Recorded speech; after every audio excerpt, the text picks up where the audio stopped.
Hej alle sammen. Velkommen tilbake.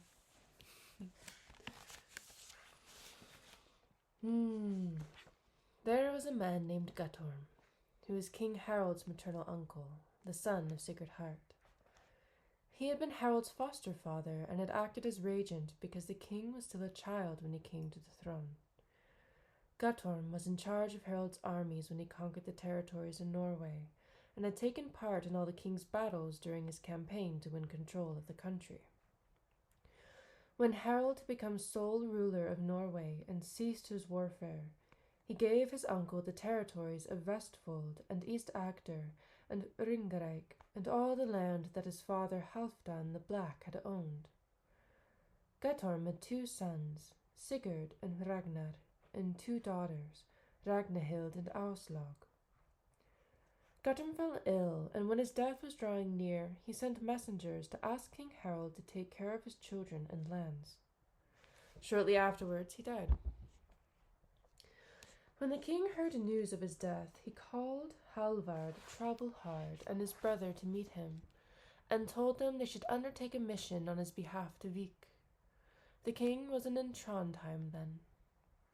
The brothers equipped themselves lavishly for the expedition, choosing troops and taking the best ship they could procure.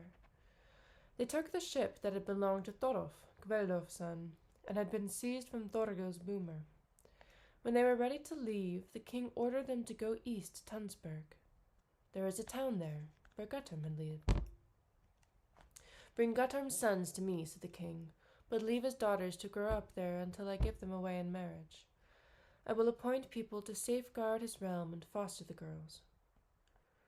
Once the brothers were ready, they set off and had a favorable wind. They reached Vik in the spring and headed to Tunsberg and stated their business, and Halvard and his brother took Guttorm's sons and a large amount of money. Having done so, they set off to go back, but made much slower progress because of the winds. Nothing eventful happened on their journey until they sailed north into Sognefjord, on a good wind and in fine weather, and they were in high spirits. Gveldolf, Skallagrim, and their men kept a constant watch over the main sailing route during the summer. Skallagrim, who was extremely sharp-sighted, saw Halvar's party sailing up and recognized the ship, because he had once seen Thorgils in command of it. Skallagrim kept watch on their movements and noted where they moored for the night. Then returned to his men and told Gveldolf what he had seen. He told him he recognized the ship that had belonged to Thorolf, and that Halvard had seized from Thorgils, and that a number of men who would make a fine catch must be on board. Then they prepared and equipped their boats with 20 men on each. Gveldolf commanded one and Skallagrim the other. They rowed off in search of the ship, and when they reached the place where it was moored, they put in to shore. Halvard and his men had covered the ship with awnings and gone to sleep, but when Gveldolf and his men reached them, the watchman who had been sitting by the gangway at the prow leapt up and called out to the ship, telling the crew to get up because they were about to be attacked. Halvard and his men rushed for their weapons. When Gveldolf and his men came to the gangway, they went up it to the stern of the ship, while Skallagrim headed for the prow. Gveldolf had a gigantic double-bladed axe in his hand. When once he was on board, he told his men to go along the gunwale and cut the awnings from the pegs, while he stormed off back to the afterguard, where he is said to become frenzied like a wild animal. Some other men of his went into a frenzy too, killing everyone they came across, and so did Skallagrim when he ran around the ship. Gveldolf and his son did not stop until the ship had been completely cleared. When Gveldolf went back to the afterguard, he wielded his axe and struck Halvard right through his helmet and head, sinking the weapon in right up to the shaft. Then he tugged it back with such force that he swung Halvard up into the air and slung him over the side. Skallagrim stripped the prow clean and killed Sigtryg. Many of the crew threw themselves into the water, but Skallagrim's men took the boat they had come on and rowed over to them, killing everyone in the water. More than 50 of Halvard's men were killed there, and Skallagrim took the ship which had sailed there and all the riches on it. They captured 2 or 3 of the most paltry men, spared their lives, and asked them who had been on the ship and what their mission had been. When they found out the truth, they examined the carnage on the ship and had the impression that more of the crew had jumped over the side and lost their lives there than had died on board. Guttorm's sons had jumped overboard and perished. One of them was 12 years old then, and the other 10, both very promising lads. Then Skallagrim released the men whose lives he had spared, telling them to go to King Harold and give him a detailed account of what had happened and who had been at work. You will also recite this verse to the king, he added.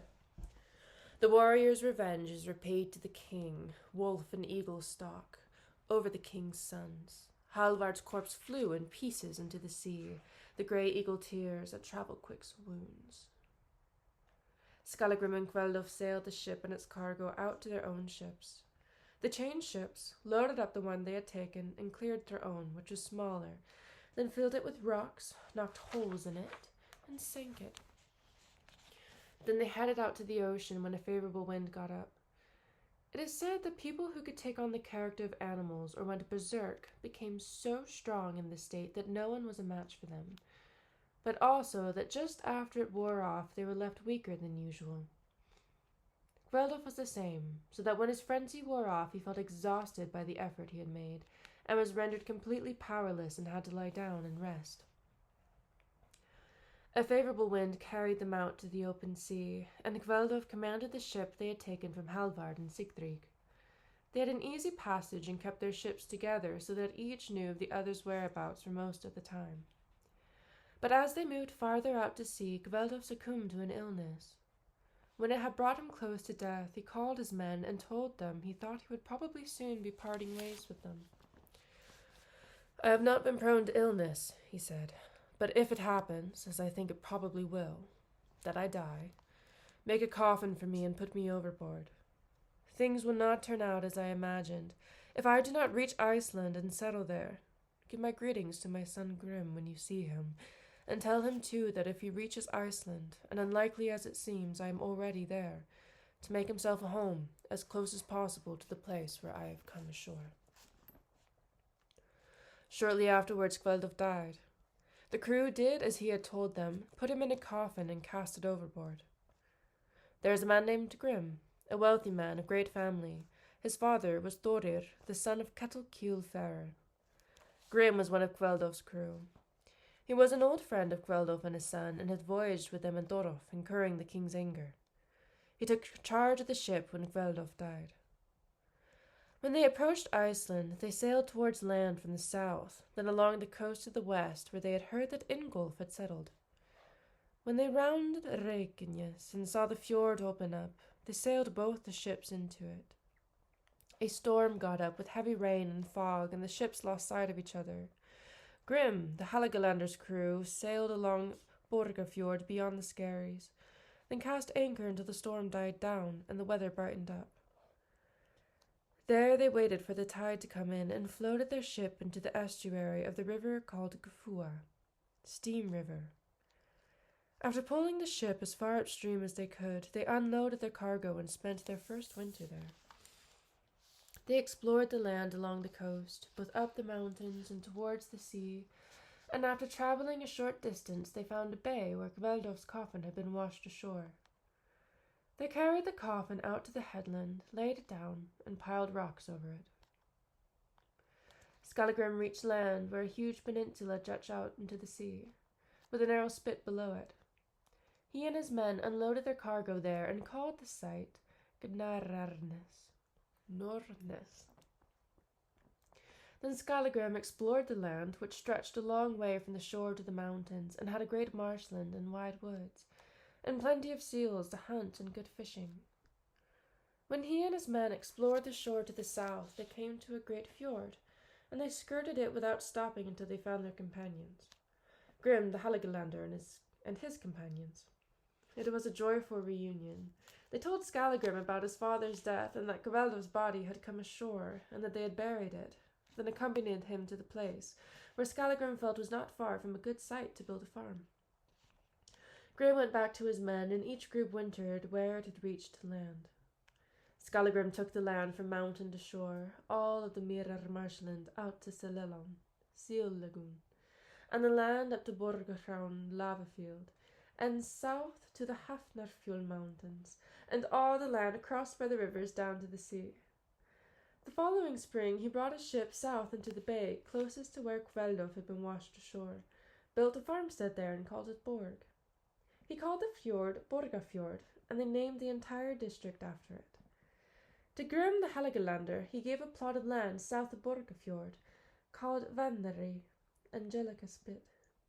Nearby is a small bay jutting into the land, and because they found many ducks there, they named it Andekil, Duck's Inlet, and called a river that entered the sea there Andekilsa.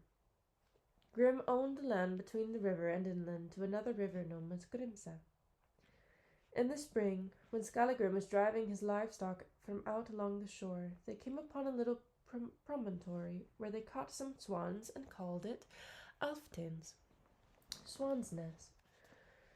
Skallagrim gave land to the members of his crew.